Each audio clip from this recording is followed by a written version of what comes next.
अस्सलाम वालेकुम नाज़रीन, मैं हूं अलवीना और आप देख रहे हैं प्रोग्राम इनसाइड द न्यूज़। नाज़रीन, आज के प्रोग्राम में बात करेंगे कुछ इकॉनमी के हवाले से, जिसमें हम कुछ बैकग्राउंड की भी बात करेंगे। वज़ीर आज़म इमरान खान जो है अपने स्टांस पे बहुत क्लियर दिखाई देते हैं। वो ये कहते हैं कि अगर उनको जितना भी ब्लैकमेल किया जाएगा, और वज़रा को भी वो कहते हैं और साथ ही साथ वो पूरी काबीना को कहते हैं कि अगर आपको ब्लैकमेल किया जा रहा है तो आप किसी के ब्लैकमेलिंग में ना आए, ना ही एनआरओ देंगे और ना ही ब्लैकमेलिंग में आएंगे। अपना बजट भी अनाउंस हो जाएगा और तमाम तर काम बेहतर तरीके से होंगे। लेकिन दूसरी जानिब अपोजिशन अभी तक हुकूमत को ब्लैकमेल करती हुई दिखाई दे रही है। साथ ही साथ अपोजिशन में पकड़ दकड़ का सिलसिला भी जारी है। पाकिस्तान की मईशत का बेड़ा गर्क करने वाले इसहाक डार, जो कि अब कुछ अरसा पहले जो है अपने मशवरे भी दे रहे थे हुकूमत को कि आपको कैसे और किस तरीके से स्ट्रैटेजीज अपनानी चाहिए इन टर्म्स ऑफ इकॉनमी, और इकॉनमी के वो मशवरे देते हुए दिखाई दिए। किस तरह से इसहाक डार साहब ने पाकिस्तान की इकॉनमी को तबाह किया वो आप सब जानते हैं। आर्टिफिशियल करेंसी कंट्रोल के हवाले से भी उन्होंने बहुत ज़्यादा काम किया। जो पैसा उन्होंने आर्टिफिशियल करेंसी कंट्रोल के ऊपर लगाया है, अगर वो पैसा पाकिस्तान की मीशत को दूसरे तरीकों से बेहतर करने की कोशिश से किया जाता तो वो बेहतर था। इसके अलावा एक कमीशन बनाने का भी फैसला किया गया है, जिसमें 10 ईयर्स की जो है उसमें अपडेट होगी कि क्या जो लोन्स लिए गए IMF से जो या दीगर लोन्स लिए गए, क्या उन लोन्स के एग्जीक्यूशन भी वैसी प्रॉपर थी, उनको ऑपरेट भी उन्हीं तरीक़ेकार से किया गया जो डैम्स के लिए लिया गया था, या जो बाकी प्रोजेक्ट्स दीगर प्रोजेक्ट्स के लिए लिया गया था वो वहाँ एग्जीक्यूट क्यों ना हो सका, और अगर हुआ तो किन मामलात के जरिए एग्जीक्यूट हुआ, कितना एग्जीक्यूट हुआ। इसकी तमाम तर कमीशन रिपोर्ट बनाएगी और अपोजिशन को इसके ऊपर तहफ़्फ़ुज़ात हैं। वो कुछ सालों के हवाले से बात करें कि अगर आप इतने साल का टेन्योर दे रहे हैं तो हम चाहते हैं कि इतने साल का टेन्योर, इस पर भी बहस कर रहे हैं, इस पर भी बात करेंगे। साथ ही साथ अगर हम देखें तो इसहाक डार साहब के हवाले से इश्तिहारी मुल्ज़िम इसहाक डार लंदन में सियासी पनाह के लिए एक बार फिर होम ऑफिस पहुंच गए हैं।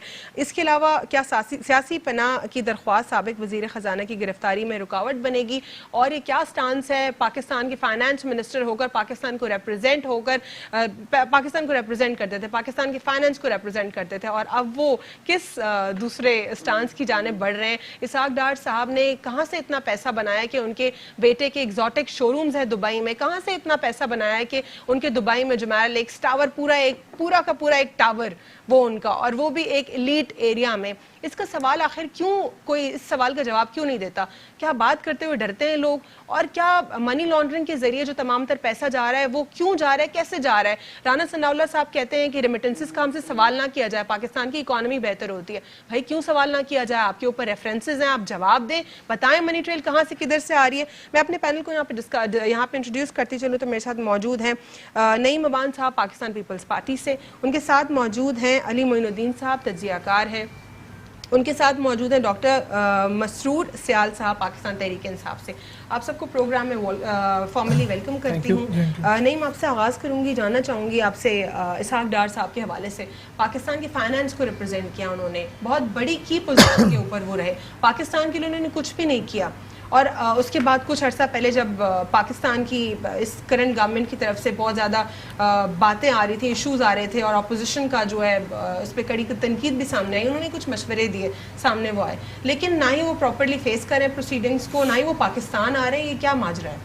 देखिए अलवीना, पहली बात तो ये रही कि मैं तर्जुमान हूँ पीपल्स पार्टी का। बेहतर ये अच्छी राय मेरी ये होती है कि आप किसी उनके फोकल पर्सन को, स्पोक पर्सन को बुला लेते हैं। लेकिन मैं समझता हूँ, देखिए बात ये मजबूत दिखाई दे रहा है, और मैं आपसे चाहती हूँ कि आप इसके ऊपर नजरसानी करें और बताएं ये क्यों हो रहा है, कैसे हो रहा है। देखिए बात ये है कि इसहाक डार की परफॉर्मेंस तो हम इस वक्त हम डिनाई इस वक्त यूं करते कि इनकी परफॉर्मेंस कोई नजर आ जाती, तो आपके सामने बात ये है, सपोर्ट करते हैं, और जब आप लोग से सवाल किया जाता है फिर आप लोग बिल्कुल बैक ऑफ होके बोलते हैं ये हम फोकल पर्सन नहीं, हम इसका जवाब नहीं दे सकते। नहीं, मैंने तो एक बात की है आपसे, एक राय दी आपको कि बेहतर ये होता है। लेकिन बात ये है कि अपोजिशन तो तमाम, मैं तो आपको कहूँगा रात 12 बजे इमरान खान को क्या सूझी, और रात को ऐसा किसी क्या बात हुई कि रात 12 बजे उन्होंने ऐलान कर दिया कि मैं आ गया हूँ, मैं छोड़ूंगा नहीं, पकड़ लूंगा, और देखना मैं इनके साथ क्या करूंगा।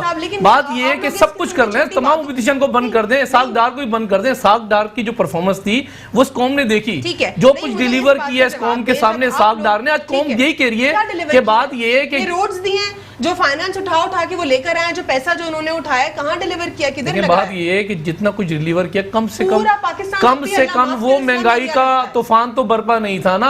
आज तो बात ये है कि आज कौम और ये अवाम ये कह रही है कि खुदाया हमें पुराना पाकिस्तान लौटा दो, नए पाकिस्तान से हमारी तौबा है।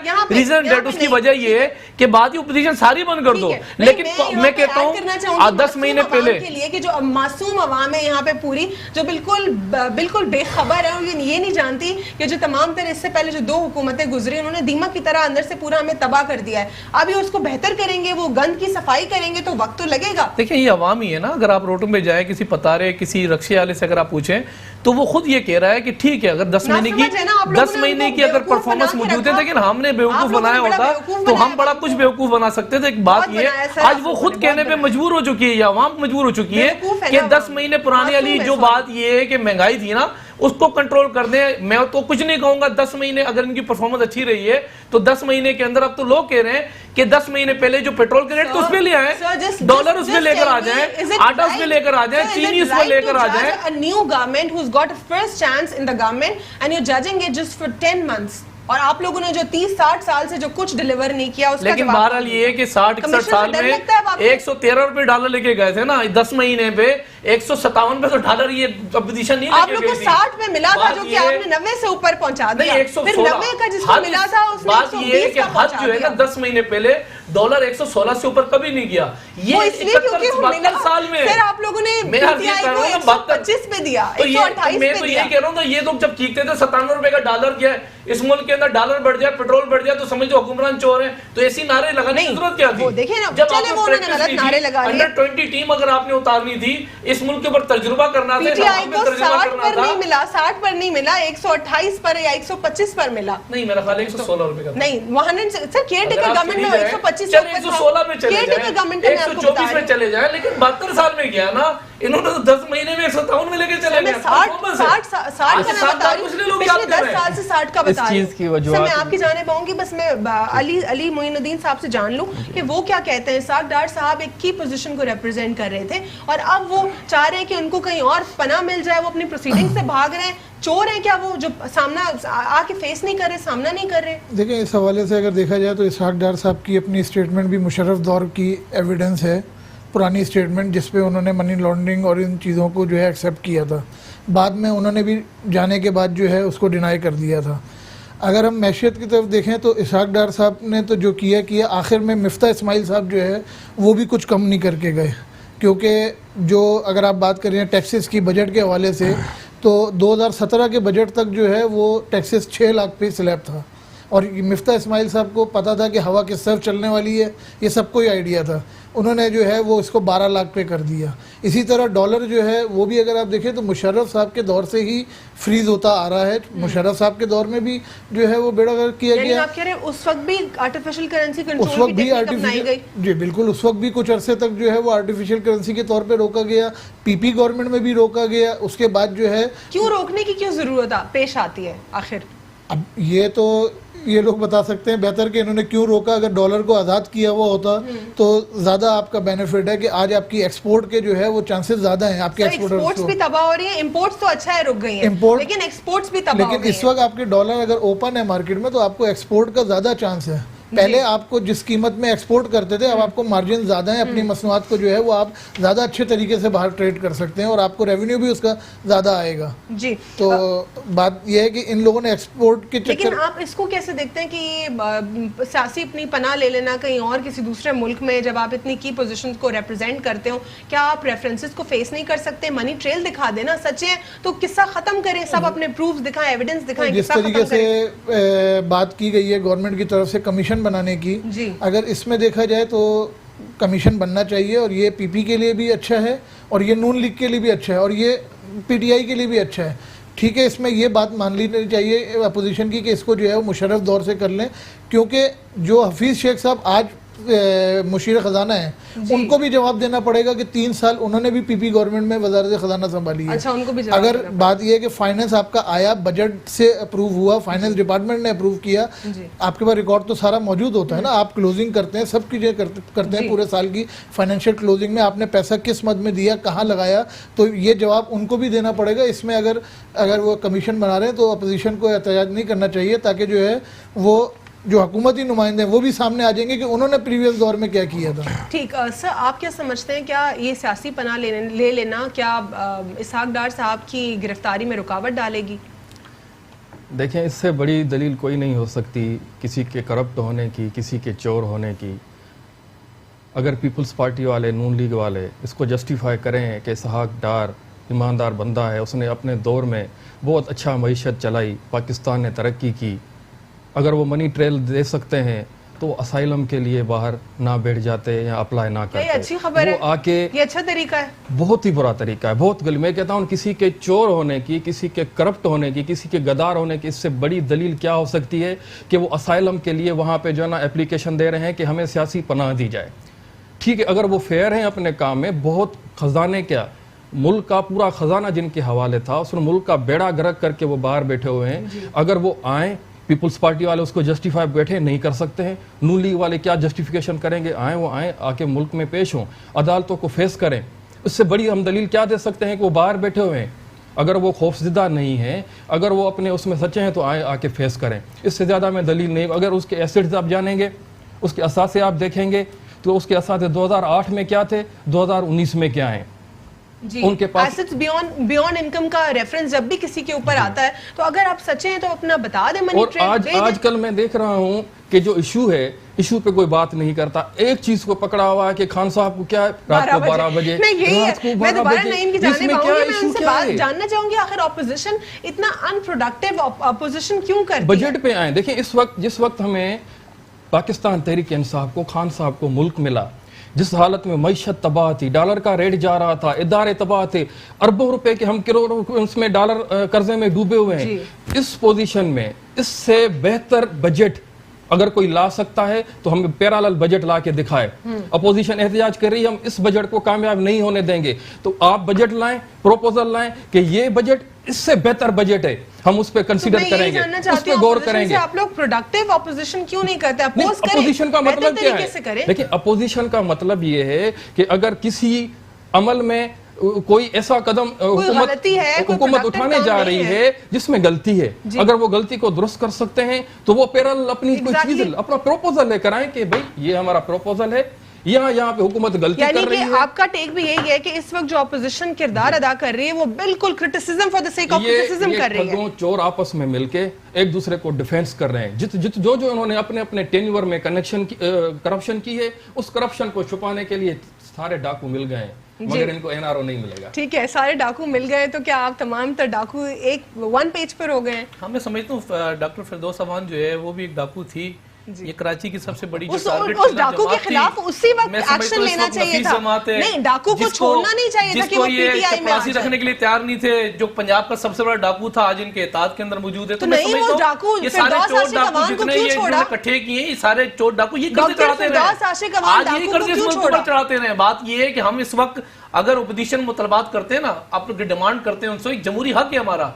ओपोजिशन बैठ के अगर बात ये है कि डेस्क बजाती है, ओपोजिशन बैठ के अगर डेस्क पे खड़ी होती है, ओपोजिशन अगर डेस्क पे अगर अपनी रिबन पे बांधती है, तो बात ये इसमें बुरा क्या करती है? कमाल बात ये है, बिल्कुल कल इमरान खान ने अहकाम जारी किए अपनी टीम को कि आप लोग भी एहतजाज करो। बात ये है ओपोजिशन और हुकूमत फर्क क्या है? बताए ना, ये जमहूरियत है कि जमहूरियत ये कौन सी जमहूरियत चल रही है इसके अंदर? फिरदौस आशिक बात ये कि सारे हमने तो निकाल दिया, निकाल नहीं दिया जो पीटीआई में जाएगा वो हो जाएगा। फिर यहाँ पे आप परफॉर्मेंस में बात गलत बयानी ना करें, 10 महीने के अंदर कौन सा मेगा प्रोजेक्ट आपने लगा दिया? गम से ही नहीं निकले कि आप आपको छोड़ के क्यों आप कह रहे हैं ना, बात ये कि हम चाह रहे हैं डाकू हैं। आप बताएं कि 10 माह के अंदर कौन सा ऐसा कोई प्लांट लगाया हो, बताया ना 10 माह के अंदर। सिर्फ बात ये कि कौन से किए हुए झूठे वादे, इन 10 महीने ये जो गरीबों को बेवकूफ बनाया, क्या किया 10 महीने? आप लोगों ने नहीं बनाया, के पास नहीं जाऊंगा, मैं खुदकुशी कर लूंगा, मैं IMF के पास नहीं सुन ले बात, सुन ले सर, बात मैंने सुनी, आपने कहा मैंने सुनी। मैंने आपको 10 महीने की प्रोडक्शन बता दूं क्या हुआ है। बताएं क्या क्या चीज आपने क्या 10 महीने में मुझे कोई ऐसा इदारा PIA आपका अरबों रुपए मुनाफे में जा रहा है। सर मुनाफे में जा रहा है सर शेयर्स भी अच्छे जा रहे हैं, शेयर्स कम्युनिकेशन मुनाफे में जा रही है। आपके कौन सा इदारा जो है ना पोस्ट पाकिस्तान पोस्ट सर्विस बेहतर जा रही है सर। अच्छा फिरदौस आशिक अवान पे दोबारा आ जाते हैं। नहीं कर लेते PIA साबित सर फैक्ट्स में बात कर लेते हैं। मैं बात करता हूँ PIA अगर इस वक्त अगर बात ये खसारे से निकल चुकी है, अगर रेलवे तब खसारे निकल, मैं चैलेंज आपके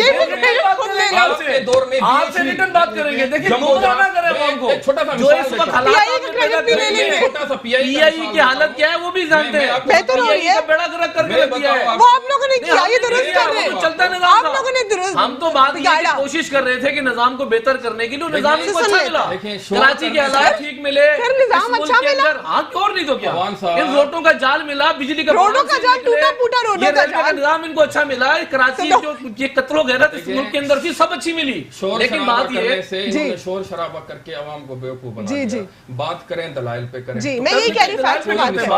मिसाल दें इस वक्त आप चले जाएं गूगल पे सर्च करें, आपके दौर में और हमारे दौर में इस वक्त PIA कितने अरब जो है ना मुनाफा कमा रहा है। शेयर्स भी अच्छे जा रहे हैं। नहीं सर मैं भी आपको फैक्ट्स पे बात करने दें। आपके दौर में BHV AB BHV जंबो 777 जो है ना जहाज आपके दौर में खड़ा हो गया था, हमने अभी उड़ाया है उसको। सही कैसे उड़ाया उसको? आप लोगों ने PIA को इतना करप्ट कर लिया था कि बार वाले भर्तियां जो भरी हुई थी उसमें नहीं दे रहे थे। मार्केट में, इंटरनेशनल मार्केट में PIA की इतनी करप्शन थी कि वहां पे इंजीनियर को उनको सामान नहीं मिल रहा था। अब हमने जाके कहीं साख जो है ना बेहतर की है और वहां से सामान लेके हम तैयार उड़ा रहे हैं। शेयर्स में जो है ना वो इंक्रीज हो रहे हैं, उसके बजट जो है ना वो बढ़ रहा है। 9 अरब से ज्यादा जो है ना वो मुनाफे में आ गए हैं PIA। डॉक्टर साहब जैसे कह रहे हैं कि PIA प्रॉफिट में जा रही है, यकीनन PIA जो है प्रॉफिट में जा रही है। आप लोगों ने कुछ हेडलाइंस भी पढ़ी होंगी, न्यूज भी रिसेंट डेज में देखी होंगी कि PIA ना सिर्फ मुनाफे में जा रही है बल्कि PIA के जो शेयर्स है उसमें भी काफी फायदा हो रहा है। स्टॉक्स में ये कहा जा रहा है कि अगर आप स्टॉक्स में ट्रेडिंग कर रहे हैं तो आप PIA के शेयर जरूर खरीदें। साथ ही साथ मैं एक सवाल छोड़ के जाऊंगी ब्रेक से कबल नईम साहब के लिए, और फिर अली मोइनुद्दीन साहब से भी जानूंगी इस हवाले से। सब कह रहे हैं कि डॉक्टर फिरदौस आशिक अवान साहिबा जो हैं वो करप्ट हैं और वो डाकू हैं, वो भी इन्हीं डकैतों का एक हिस्सा थी। लेकिन मेरा सवाल ये हमेशा से ऑपोजिशन से, फिर उन डकैतों को उस वक्त क्यों नहीं पकड़ा? उन्होंने, आपने निकाला नहीं उनको, वो बिल्कुल सब प्रेस कॉन्फ्रेंस करके सामने अवाम के सामने दूसरी पार्टी में शमूलियत कर बैठे। उसके बाद अब आप लोग अब उनके ऊपर पॉइंट आउट कर रहे हैं, वो कह रहे हैं उन्होंने करप्शन की, तो रेक्टिफाई करते सिचुएशंस को, आप दिखाते हैं उनकी करप्शन, प्रूफ्स के साथ आते कि करप्ट है, हम इनको पार्टी से निकाल रहे हैं, इनको डिस्क्वालीफाई कर रहे हैं। आप उस वक्त खामोश रहे क्योंकि वो आपकी पार्टी के अंदर थी। अब जब वो पार्टी के अंदर आ गई, आपको तमाम तर नुक्स नजर आ रहे हैं। Inside the news.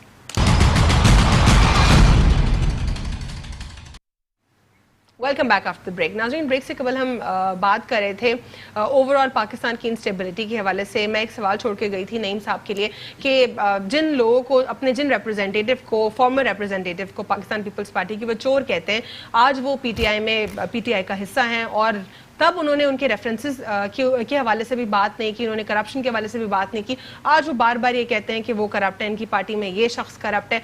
जी नईम साहब क्या कहेंगे इस हवाले से? देखिए बात ये है कि डॉक्टर फिरदौस अवान जो है उसके ऊपर एक चार्ज लगा हुआ है जो कि उसने एम्बुलेंस को और हेल्थ के अंदर बड़ी उसने करप्शन की थी। और जब करप्शन की थी तो आपको एक बात बताना चाहता हूँ कि उस वक्त हमारे को चेयरमैन आसिफ अली जरदारी साहब ने इसके ऊपर बड़ा जो है वो स्ट्रिक्टली फैसला किया था कि ऐसे लोगों के खिलाफ जो है वो फौरन जो है वो नेब हरकत में है। और मैं आपको बताऊं उस पर रेफरेंस दायर है, ऐसे लोगों पे रेफरेंस दायर है, जो रेफरेंस ही दायर है। हम तो अपोजिशन के अंदर है ना, मैं कह रहा हूँ जो PTI में जाता है वो दूध का धुला हो जाता है। और बात ये है कि फिर उसको जो इस हालात इस मुल्क के साथ जुड़ता है तो फिर उसके साथ जो होता है, जो अपोजिशन के साथ होता है, वो दुनिया इस वक्त देख रही है। दूसरी बात ये रही कि भाई ने कहा कि मुल्क इस वक्त तरक्की की तरफ जा रहा है। आज मैं आपसे, आपके इस रेफरेंस से, इस चैनल के रेफरेंस से बात करूंगा।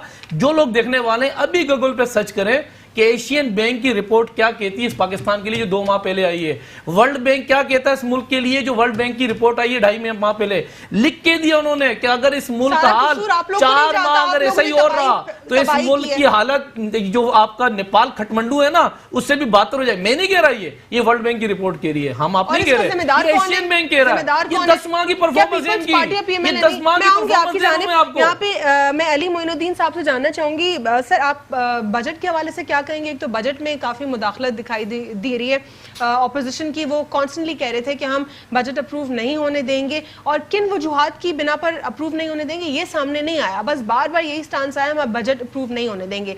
पहला सवाल मेरा आपसे ये है कि क्या सही तरीका कार है? ठीक है आप अपोज करें, ऑपोजिशन का हिस्सा है, लेकिन कि कुछ नुकात के ऊपर करें ना, कोई बात नहीं है उनके पास, तो आखिर ये अनप्रोफेशनल तरीका नहीं है? दूसरी जानिब बजट के आने से पहले उसको अवाम दुश्मन बोल देना, ये किस किस्म की बात है?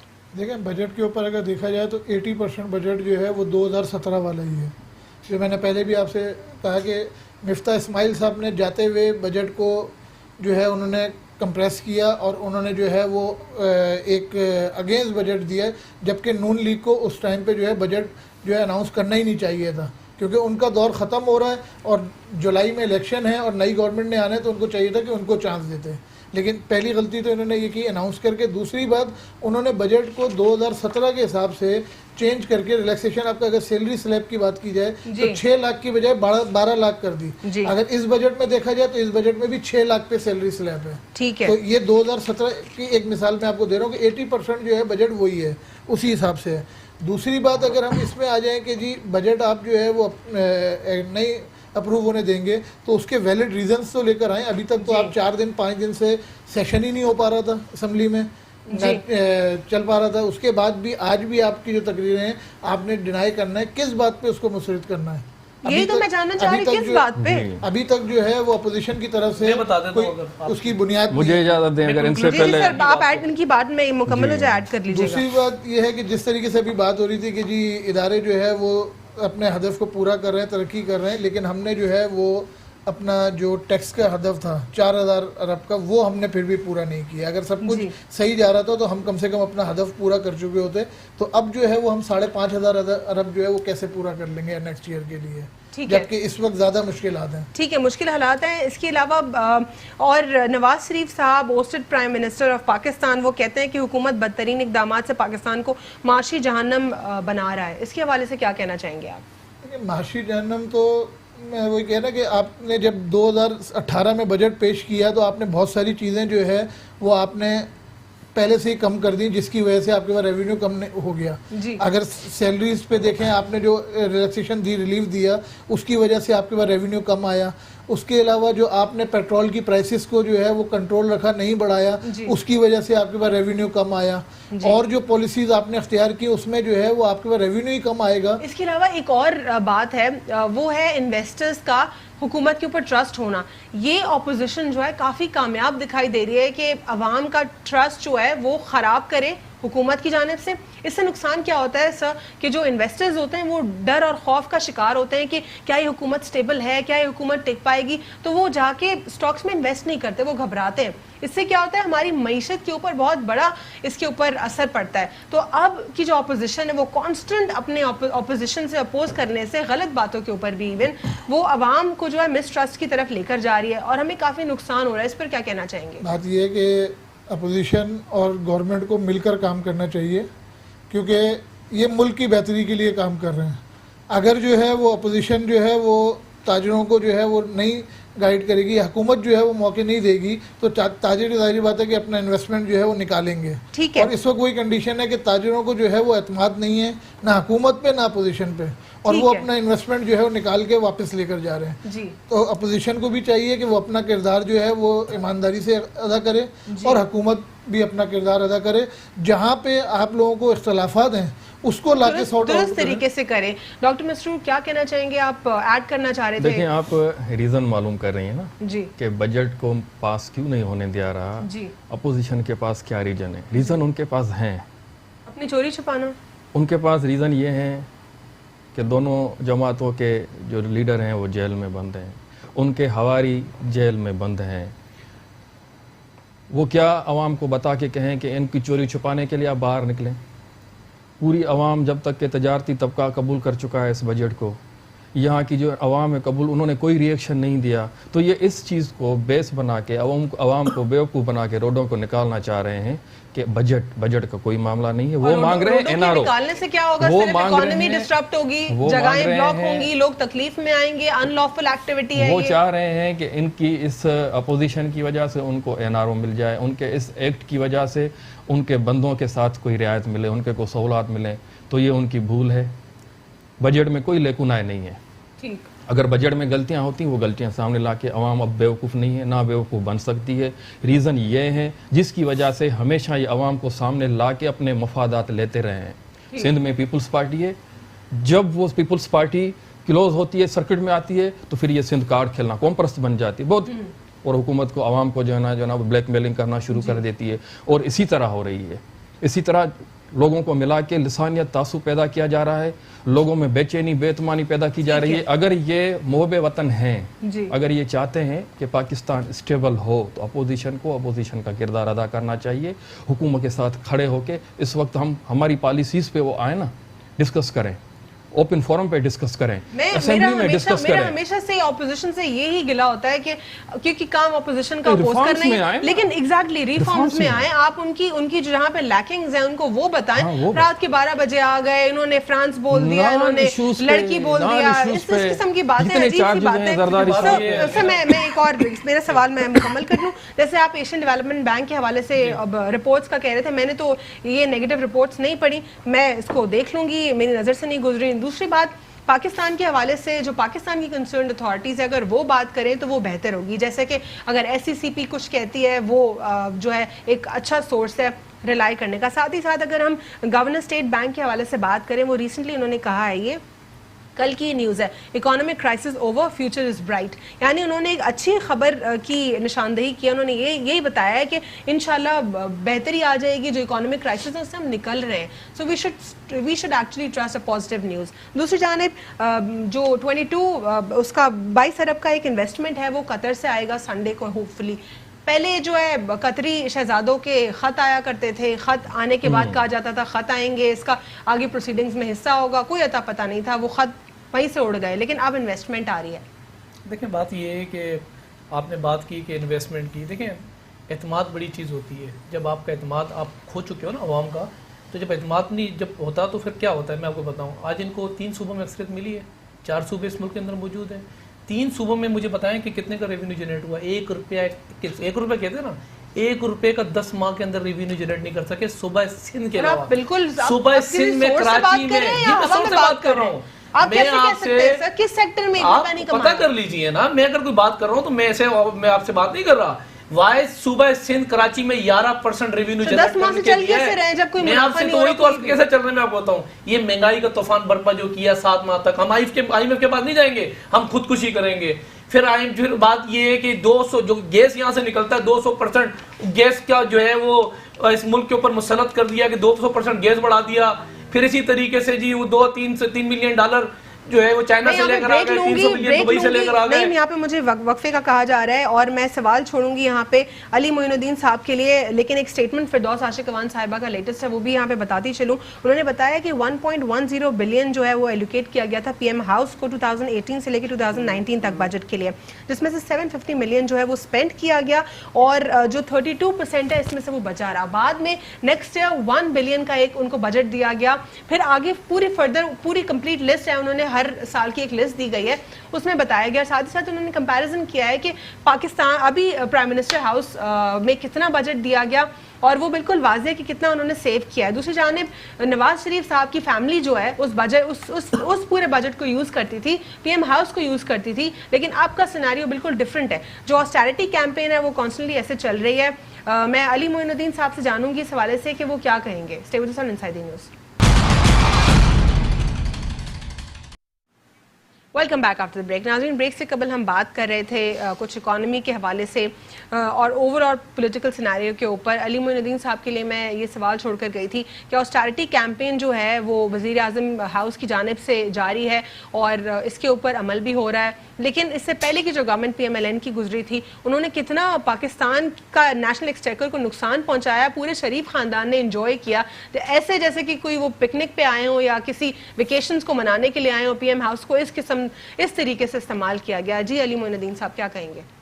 देखें, बात यह है कि अगर हम अपने मुल्क के हिसाब से देखें तो अभी भी जो इन्होंने बजट अनाउंस किया है PM हाउस के लिए वो भी ज़्यादा है, क्योंकि इसका बोझ जो है वो आवाम पे ही पड़ना है। जी अगर आप जो है वो बहुत हाई फ्लक्चुएशन है अभी के बजट में और जो पहले का बजट था। अगर आप जरदारी साहब के दौर में देखें तो प्रेसिडेंसी हाउस का जो आया था उस वक्त वो 5 करोड़ रुपए जो है पर मंथ था, यानी 60 करोड़ रुपए साल का।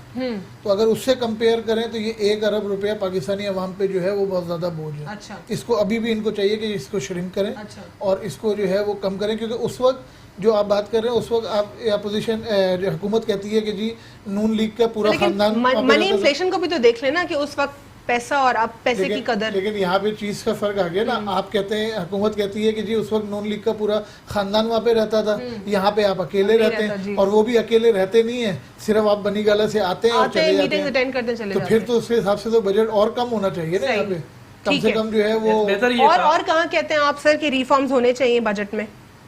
देखिए रिफॉर्म जो है वो आपके जो है इस पे टैक्सेस के ऊपर होना चाहिए। जो आपने जो है वो टैक्सेस जहाँ पे परसेंटेज बढ़ाई हैं उसके अलावा आप अल्टरनेट क्रिएट करें, उन पे आप जो है वो करें। सर टैक्सेस के हवाले से आपने बात की, ये रीसेंट अपील है अभी जो सियालकोट चेंबर है उसकी उन्होंने जो है अभी अपील की है।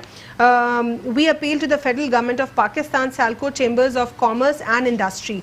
ये इन्होंने बेसिकली अपील किया है क्योंकि वो काफ़ी परेशान है। वो ये कहते हैं कि हमारा जो एक्सपोर्ट्स का सिलसिला है वो बहुत रुक गया है, थम गया है, काफ़ी डैमेज हो गया है। अगर इसको इनके इशूज़ को एड्रेस नहीं किया गया, exports are exempted from sales tax around the globe. जो एक्सपोर्ट्स का जो एक होता है, एक्सपोर्ट्स का जो सेल्स टैक्स होता है वो दुनिया भर में एग्जाम्प्ट होता है। ये भी एग्जाम्पशन की तरफ कह रहे हैं और कुछ रिफॉर्म्स की बात कर रहे हैं, क्योंकि सियालकोट जो है हमें पाकिस्तान में बहुत सारी इंडस्ट्रीज को वो हमें देता है, एसएमईज को देता है, लेदर गुड्स, स्पोर्ट्स, इसके अलावा सर्जिकल इंस्ट्रूमेंट्स और बहुत सारी जगहों पे वो हमें कंट्रीब्यूट करता है। उनकी तरफ से अपील है, वो ये कह रहे हैं कि उनकी एक्सपोर्ट्स कम हुई है। इसके अलावा अगर इनके डिसीजन को, इनके इस मामले को सीरियसली नहीं देखा गया तो ये जो है मैसिव अनएम्प्लॉयमेंट होगी और जो स्किल लेबर्स हैं उनके वो दरबदर हो जाएंगे, उनकी जो तनख्वाहें हैं वो रुक जाएंगी, वो अनएम्प्लॉयड हो जाएंगे। इसके अलावा ये जो इंडस्ट्री है ओवरऑल उसको श्रिंक कर देगा, जो इंडस्ट्रीज है वो बंद हो जाएंगी। इतना सीरियस इशू पंजाब में एड्रेस क्यों ना हो सका। इसके अलावा उन्होंने ये भी कहा है कि कितना ह्यूज 200 बिलियन का जो है उनका कितना लॉस हो रहा है एक्सपोर्ट का पाकिस्तान में इस वक्त, जो कि कंट्रीब्यूट कर रहे हैं। और भी बहुत सारी चीज़ों को उन्होंने एड्रेस किया। ये कैसे होंगी? यहाँ पे एक्सपोर्टर्स की डिमांड अपनी जगह पे बिल्कुल दुरुस्त है कि आपको एक्सपोर्टर्स को रिलीफ देना चाहिए, क्योंकि उन्होंने ही एक्सपोर्ट करनी है तो आपके पास रेवेन्यू आना है डॉलर्स की मद में। इसका आप बोझ जो है वो इम्पोर्टर पे ट्रांसफर करें, इस चीज़ को रिफॉर्म करें। दूसरी बात ये है कि आप यहाँ पर जो है वो हर चीज़ पे जो है वो आपने बजट सरप्लस पे दिया है, ठीक है, और आपने जो है वो हदफ कम रखे हुए हैं, ठीक है। आप उसको कैसे पूरा करेंगे, उसमें रिफॉर्म करें आप, कि आप उसको किस तरीके से पूरा करेंगे। सर मरीम नवाज साहिबा कहती हैं जितने भी लोग हैं इनको जेलों में अगर डाल दें नालायक फिर भी हुकूमत नहीं चला सकते, इस पर क्या कहेंगे आप? देखा ये रह रहे हैं अहमकों की जन्नत में। ये तो अपने जो ख्वाब देखते हैं, नवाज शरीफ वहाँ पे बैठ के ख्वाब देखते हैं, कहते हैं कि प्राइम मिनिस्टर नहीं रहेगा।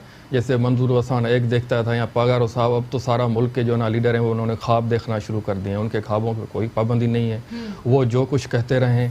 मुल्क स्टेबल हो रहा है, रिफॉर्म्स हो रहे हैं, पॉलिसीज़ बेहतर हो रही हैं। आप इंपोर्ट एक्सपोर्ट की बात कर रहे थे, हमारे इस 10 महीने में इंपोर्ट कम हुई है, 2% से ज़्यादा एक्सपोर्ट बढ़ी है। एक्सपोर्ट का लेकिन मैं आपको रीजन बता रही हूँ, सियालकोट चेंबर ऑफ कॉमर्स जो है वो बेचारे दुख में वो कह रहे हैं कि उनके इतने पेंडिंग ड्यूज हैं वो क्लियर नहीं हुए हैं पंजाब। वो हमारी हुकूमत में कोई पेंडिंग पुराने ड्यूज हैं। हमने इस बजट में एक्सपोर्टर को इंकरेज करने के लिए बहुत सारे इकदाम उठाए हैं। पीछे का जो मलबा आ रहा है उसको साफ करेंगे तो ये पीछे का मलबा एट ए टाइम तो साफ नहीं होगा। ये आहिस्ता आहिस्ता रिफॉर्म्स होंगे, साफ हो रहा है। और मलबा आजकल का नहीं है, 40 साल का मलबा है और इतना उन्होंने गंद किया हुआ है। हमें तो पाकिस्तान आईसीयू में मिला है, हम तो वहाँ पे इलाज ऑपरेशन उसी कर रहे हैं और ये लोग कह रहे हैं कि ये हाथ में छुरियां पकड़े या कांटे पकड़े, पता नहीं इसका क्या कर रहे हैं। हम तो ऑपरेशन कर रहे हैं, उसको ठीक कर रहे हैं और इंशाल्लाह हम पूरी उम्मीद हैं हमारे प्राइम मिनिस्टर इसमें जो है ना वो ऑनेस्ट भी हैं और डिटरमाइंड भी हैं। क्या आप लोग तमाम तर जो बॉडीज हैं जैसे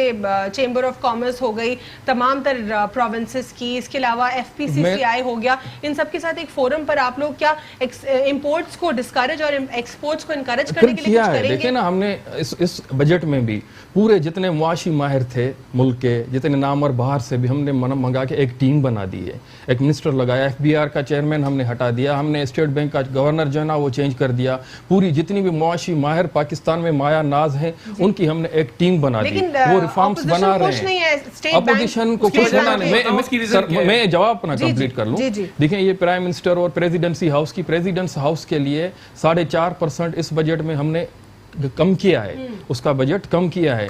और मैं सिर्फ पीपुल्स पार्टी से ताल्लुक़ रखते हैं, ये मुझे बताएं कि ये जो अभी इन्होंने फाइनेंस हुकूमत इनकी जो ना डिपार्टमेंट ने ये पिछले 11 माह का जो ना अभी हिसाब किताब दिया है, उसमें सीएम हाउस का बजट कितना था, एलोकेट कितना हुआ था, खर्चा कितना हुआ था, 1 अरब 3 करोड़। सिराज दुरानी साहब को ही देख लें, उनके ऊपर रेफरेंसेस देख लें। 10 करोड़ पे माहाना सीएम हाउस पे खर्च हुए हैं। गैर तरक्याती बजट के लिए वो जो उन्होंने रखा था उससे ज्यादा 1 करोड़ 3 रखा था, 1 करोड़ 15 खर्च करे। और तरक्याती कामों के लिए 2 अरब 58 जो है ना वो करोड़ रुपए रखे थे, और 35% यूज कर सके हैं पाकिस्तान में, इसमें सिंध के अंदर 35%। और वो जो पैसा जारी हो चुका था, जो जारी हो चुका था उससे भी 35% इन्होंने खर्च किया है। वो रोते हैं कि बजट नहीं है और वफाक ने हमें बजट नहीं। अपने सीएम हाउस का खर्चा गैर तरक्याती जितने भी बजट थे वो दुगना हो गया, बढ़ गया, 10% 15% बढ़ गया। और जो तरक्याती बजट थे वो खर्च नहीं कर सके। सिंध की हालत इस वक्त पूरी सिंध बीमारियों में बीमार शुदा है। पीएम हाउस का बजट उतना नहीं है जितना सीएम हाउस का बजट है। पीएम हाउस को गिराऊंगा, इसको यूनिवर्सिटी बनाऊंगा, फिर दाखिले खुले हुए, हम सोच रहे थे लोग दाखिले लेंगे। मैं तो आज ये कर रहा हूँ कि वो पीएम हाउस को जो गिराने जा रहे थे, मैं कह रहा हूँ ना, लोग क्यों नहीं करते इतबार भरोसा। मैं वही बात कर रहा हूँ। बात ये कि पिछले साल जून के अंदर चीनी 47 रुपए की थी, क्योंकि बात ये चोरों की हुकूमत थी।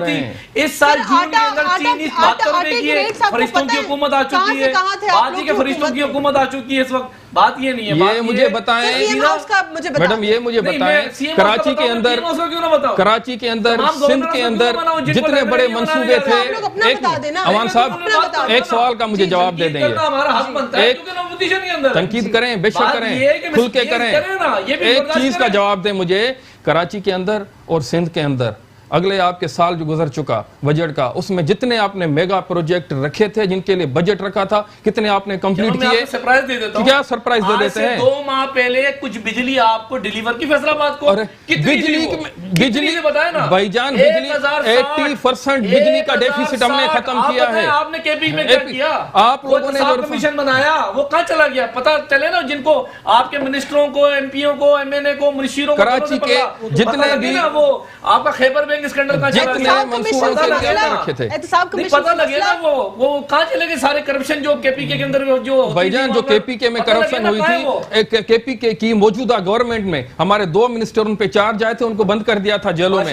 इस वक्त हमारे वजीर जंगलात जो ना वो बंद है, हम एक्शन ले रहे हैं। जरदारी की तरह नहीं है जो कल वो कह रहे थे। नईम साहब, आप ये कहते हैं कि अब तक इस 10 माह में एक भी इदारे के अंदर कोई प्रॉफिट नहीं हुआ? कोई प्रॉफिट? मैं 2 इदारों की बात नहीं कर रहा। अच्छा, मुझे सुन लीजिए ना, मेरी सुन ले। मैं आपसे 2 इदारों की नहीं, मैं सिर्फ आपसे एक इदारे की बात करूंगी। पाकिस्तान पोस्टल सर्विस की जो लॉस है, वो जो ट्रिलियंस में लॉस जा रहा था, वो 624 करोड़ में आ चुका है। यानी रेवेन्यू 624 करोड़ रेवेन्यू बढ़ चुका है। सिर्फ एक इदारे की मैंने आपको बात बता दी। पोस्टल सर्विस जो है वो एक फरसूदा निज़ाम पे चल रही थी, और जो बाकी प्राइवेट कोरियर सर्विसेज हैं वो जदीद टेक्नोलॉजी के ऊपर थी। इनमें अब अपडेट्स करके, रिफॉर्म्स करके उन्होंने उनको इतना अपडेट कर दिया है कि इसी दौरे हुकूमत में इतना उन्होंने प्रॉफिट कर लिया। लीगी दौरे हुकूमत में पाकिस्तान पोस्ट का सालाना खसारा 12 अरब से तजावुज कर चुका था। अब इस पर क्या करें? या तो सोशल मीडिया की कोई रिपोर्ट, अगर मैं डिनाई ना करूं बात आपकी, बात ये कि जिसके हाथ में वो पोस्टल सर्विस दी हुई है ना, वो खड़े होकर इस कौम को कहता था जब इमरान खान आएगी तो 200 अरब रुपया लाएगी, 100 रुपया IMF के मुंह पे मारेगी और 100 अरब रुपया इस कौम पे लगाएगी। हम उसकी मिनिस्ट्री के हम एक्सेप्ट करें। जो सोशल मीडिया की रिपोर्ट, बात ये कि वो आके जो है वो सोशल मीडिया के ऊपर ब्रेक हो जाती है। सोशल मीडिया की रिपोर्ट नहीं है सर, सोशल मीडिया की रिपोर्ट पता है कि हम इनको, सर ये एग्जैक्ट फैक्ट्स की बात है सर। हम इनको बात ये कि दाद भी देंगे अगर ये अच्छा काम करेंगे। और सर ये you should apologise in front of viewers कि आप किसी के, अगर वो हैं, वो उनका एक्सेंट है, पर्सनल आप ना करें ना, पर्सनली अटैक ना कह रहा था कि 200 अरब लाएगी। नहीं, आप जेंडर चेंज किया, आप वजीर आजम का जेंडर चेंज कर रहे हैं। जो खुद कहता हूँ, बात ये है कि मैं खुदकुशी करूंगा, IMF के पास नहीं जाऊंगा। इस कौम को जो 100 दिन के अंदर सिखाया था लोगों ने किया, कि आप तमाम लोगों ने गवर्नर्स को छोड़ा गिराओ, कहाँ झूठ है? बोला कौन से? आप लोगों ने सर, छोड़ा कहाँ नबी है? पाक सल्लल्लाहु अलैहि वसल्लम कहता है बदबख्त इंसान जो सर झूठ नबी बोला। नबी सल्लल्लाहु अलैहि वसल्लम का नाम ना ले, सर नबी का नाम ना ले, सर नबी का नाम ना पे ना ले। जाएं, आप लोग जातियात पे ना जाएं, आप लोगों को कुछ नहीं बनता। कहा कि यू टर्न लेना अवान साहब के बाद ये गलती की, आप लोगों से कुछ नहीं बनता यार। आप एक चोर को, एक डाकू को, जरदारी को जस्टिफाई कर रहे हैं। मुल्क का क्या हाल किया है, सारी जिंदगी सारी कराची की जमीन खा गए। आप ये सदीकी को लाऊंगा क्यों नहीं लेकर आए? चोर के लिए, डाकू के लिए आप कहां ऐसा ना करें। बात ये जातियात पे जाएंगे, जातियात पे हम नहीं जाते, बची नहीं रहे सर। हम जातियात पे नहीं जाते, हम जाते हैं तो हम शेरू की जातियात पे जाते हैं, जिसको साथ रखा हुआ है, जिसको साथ लेकर सोता है। हम जातियात पे जाते हैं तो वो जो 300 कनाल की जमीन है, जो लीगल जमीन है, उसकी बात करते जातियात पे जाते हैं। सर मेरा वक्त खत्म हो गया, सर छोड़ दे सर, मुझे वाइंड अप करना है। गुलाम ना बने, जो सर गुलामी ना करें, सर सियासत करें। सर मुझे वाइंड अप करना है, सर मुझे वाइंड अप करना है। माइक बंद कर दो, बंद कर दो। ठीक है नाज़रीन, आज के प्रोग्राम में जो कुछ चीजें हमने कंक्लूड की उसमें ये है कि जैसे कि यहाँ पे पीटीआई कह रहे हैं कि जरदारी साहब की जो चोरी है उसको जस्टिफाई किया जा रहा है, और ये आप सबको नजर आ रहा होगा कि वाकई जरदारी की चोरी को जस्टिफाई किया जा रहा है, और बहुत सारे एविडेंसेस मौजूद है जिसमें जरदारी साहब की चोरी को जो है बहुत छुपाया जा रहा है, वो आज पीछे ही है। और आज के लिए बस इतना ही, यहाँ पे अब तक लड़ाई जारी है। मैं जरा इनकी लड़ाई को खत्म करा लूं, आपसे कल मुलाकात होगी।